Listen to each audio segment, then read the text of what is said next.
اللہ تعالیٰ جب تہجد میں دعا قبول کرنے لگتا ہے تو کچھ خاص نشانیاں ظاہر ہونے لگتی ہیں۔ یاد رکھو، اللہ آپ کی دعا تہجد میں قبول کرنے والا ہوگا تو آپ کو محسوس ہوگا کہ آپ کا اللہ سے تعلق مضبوط ہو گیا ہے اور آپ کے حالات میں بہتری آنے لگتی ہے۔ تہجد کیا ہے؟ یہ وہ نماز ہے جو ہم پر فرض نہیں کی گئی، تو پھر اس کا اجر اتنا کیوں ہے؟ آپ نے کبھی یہ سوچا ہے؟ اس کا اجر اس لیے ہے کیونکہ اس کا پیغام نہیں آتا، اس کے لیے خود اٹھا جاتا ہے۔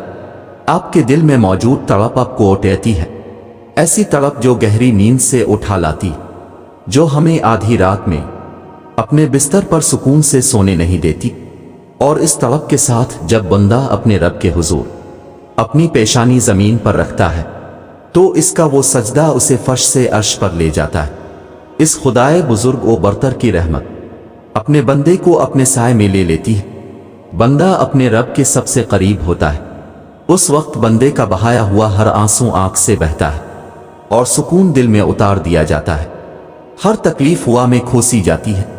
اس وقت رب اتنا قریب محسوس ہوتا ہے کہ لگتا ہے بس وہ ہمیں ہی سن رہا ہے۔ وہ ہمارے اندر ایک ایسا یقین پیدا کر دیتا ہے کہ اس نے ہماری مانگی ہر دعا کو قبول کر لیا ہے اور ہماری ہر خواہش کو صحیح وقت پر پورا کر دے گا۔ تہجد کا وقت خدا کی محبت کا عروج ہوتا ہے۔ تہجد بہت خاص ہوتی ہے، بہت خاص۔ تہجد اللہ کی طرف سے ہمارے لیے ایک ایسا بند دروازہ ہے جو صرف تہجد کی عبادت سے ہی کھلتا ہے۔ یہ دروازہ صرف ان لوگوں کے نصیب میں ہوتا ہے جو واقعی اللہ کے قریب ہوتے ہیں، اور سب سے بڑھ کر اللہ خود انہیں تہجد کی طرف لاتا ہے۔ رہتا تو وہ خدا ہر طرف ہے، پر تہجد میں خاص سیاہ کالی چادر کے پیچھے رات کی اندھیری میں صرف وہی لوگ اللہ کو دیکھ پاتے ہیں جس نے اللہ سے بے پناہ محبت کی ہو۔ اس وقت اللہ اور آپ کے درمیان ہونے والی گفتگو، آنسوں سے بھری ہچکیاں، دل میں کی گئی باتوں کی آوازیں صرف اللہ کے سوا اور کوئی نہیں سن پاتا۔ اس وقت تہجد کے سجدے میں نہ تو سر اٹھانے کا دل کرتا ہے اور نہ ہی آسمان سے نظر ہٹانے کا۔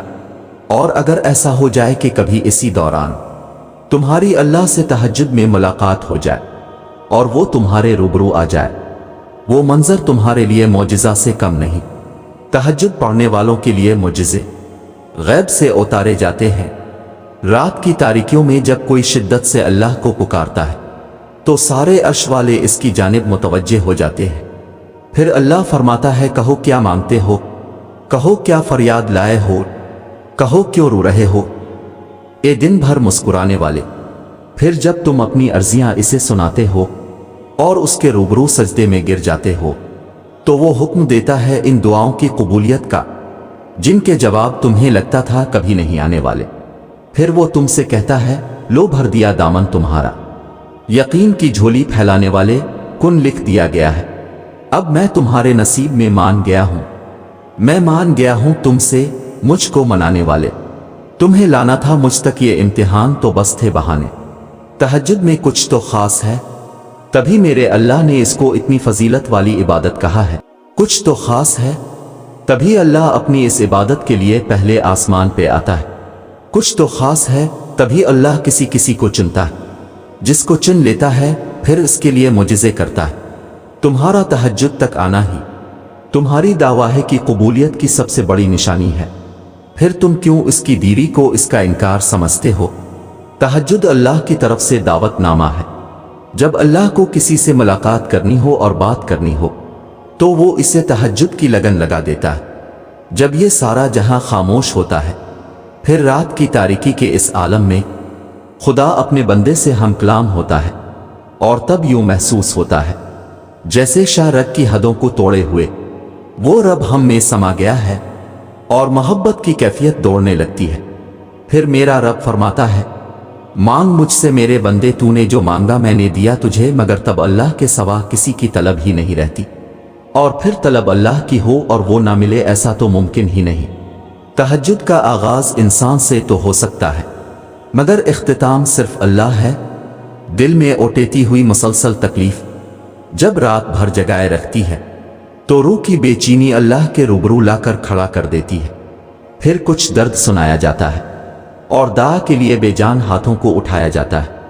جب سارا غبار باہر نکل آتا ہے تو سکون کی عجیب سی کیفیت طاری ہو جاتی ہے، جیسے سارے داکے کسی نے اپنے اندر جذب کر کے روح کو آزاد کر دیا ہو۔